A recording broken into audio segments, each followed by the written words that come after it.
Topic number है 11.3.1। Topic number हम लोग देख रहे हैं 11.3.1। ये है isolation of the genetic material. ये आइसोलेशन ऑफ जेनेटिक मटेरियल यानी कि डीएनए। डीएनए को कैसे हम लोग आइसोलेशन करेंगे, इस टॉपिक में हम लोग ये देख रहे हैं। कर रहा है यहाँ पे बता रहा है कि रिकॉल, याद करने के लिए बता रहा है कि recall that nucleic acid is the genetic material of all organism. जैसा कि हम लोग जानते हैं कि न्यूक्लिक एसिड जो है, ये न्यूक्लिक एसिड ये है जेनेटिक मटेरियल। किसका जेनेटिक मटेरियल है? ये ऑल ऑर्गेनिज्म का ये जेनेटिक मटेरियल है, विदाउट फ्यू एक्सेप्शन। कुछ जो है इसमें एक्सेप्शन है। कह रहा है कि majority of organism this is a deoxyribonucleic acid, और हम लोग इसको डीएनए कहते हैं।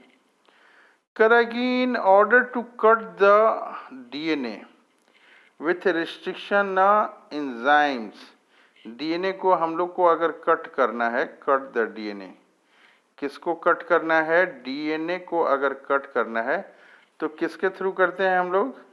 ये रिस्ट्रिक्शन एंजाइम के थ्रू हम लोग डीएनए को कट करते हैं। कह रहा है कि need to be in pure form. कह रहा है कि प्योर फॉर्म में होना चाहिए, फ्री फ्रॉम अदर माइक्रोमोलिक्यूल से फ्री होना चाहिए। कह रहा है कि since the DNA is enclosed, DNA क्या होता है? इनक्लोज्ड होता है, घिरा हुआ रहता है। विद इन द मेम्ब्रेन से घिरा रहता है। We have to break the cell open to release DNA along with the other macromolecules such as RNA, protein, polysaccharides and also lipid। कह रहा है कि यहाँ पे we have to break the cell open to release DNA। जितने सारे molecule हैं सबको अलग करना पड़ेगा। डीएनए के अलावा सेल में और क्या क्या चीज़ें हैं? सेल में आरएनए है, प्रोटीन है, पॉलीसेक्राइड्स हैं, लिपिड्स हैं।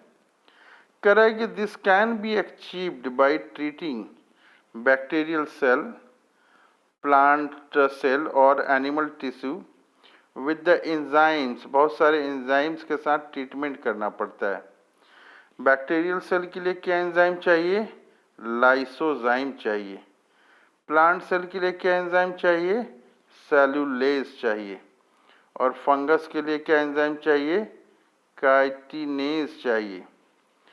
कह रहा है कि you know that gene are, कह रहा है कि जीन जो है लोकेटेड होते हैं on long molecule of DNA intertwined with protein such as histone.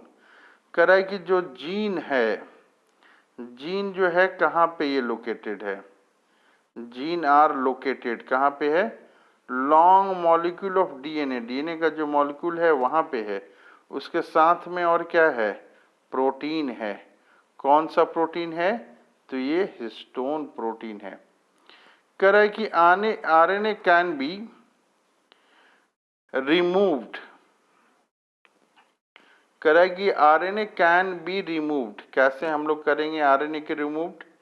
RNA यहाँ पे ये है, RNA can be removed by treatment with the ribonuclease. किसके साथ? तो राइबोन्यूक्लियेज के साथ। Whereas protein can be removed by treatment with the protease. Protein किसके साथ रिमूव करके निकाला जा सकता है? तो ये कर रहा है एंजाइम प्रोटीएज के साथ। Other molecule can be removed bye appropriate treatment with purified DNA ultimately precipitate out after addition of chilled ethanol। कह रहा है कि डीएनए कैसे ये प्रेसिपिटेट करता है? डीएनए इसमें डालते हैं हम लोग ठंडा चिल्ड इथेनॉल डालते हैं, C2H5OH। आगे कह रहा है कि this can be seen as collection of fine thread in suspension. तो चिल्ड हम लोग इथेनॉल डालते हैं, चिल्ड इथेनॉल डालेंगे तो क्या मिलेगा, हम लोग फाइन थ्रेड मिलेगा, पतला धागा इन द सस्पेंशन। ये फिगर 11.5 करा है देखने के लिए हम लोग को। यहाँ हम लोग देख रहे हैं ये लास्ट में जो है चिल्ड हम लोग डालते हैं, चिल्ड इथेनॉल।